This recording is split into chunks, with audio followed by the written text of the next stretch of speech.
Other news tonight, Chicago doctors are seeing more and more children in the hospital with respiratory illnesses. There's one strain of pneumonia that is especially contagious right now. NBC5's Lexi Sutter spoke with a family and a doctor about the signs and symptoms to watch out for.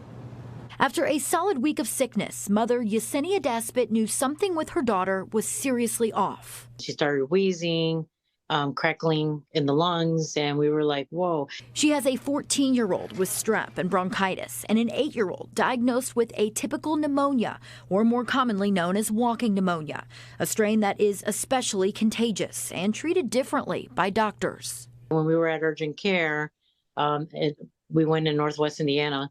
They said they had 10 cases of the pneumonia when we were there. From Northwest Indiana to downtown Chicago, the number of cases is spiking. Unfortunately, we are seeing some kids that are really sick and even requiring oxygen and having to stay in the hospital. So how do you know if your child is battling the common cold or it's something more serious? Dr. Elizabeth Van Opstel says parents should watch closely for this. If your kid has any respiratory distress, and what that would mean is if they're working extra hard, breathing really fast, if you look at your kid and you can see some of their muscle use. The CDC recommends people stay up to date with their vaccines, practice hand washing regularly, and take steps toward cleaner air, like opening windows, moving activities outdoors, and replacing your filter for heating and AC.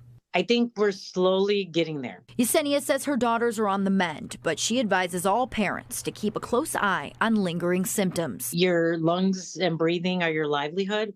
So if you're sick and you have fluid in your air sacs, that's quite dangerous. So we just got to monitor it, and we're hoping that they both get better. Lexi Sutter, NBC5 News.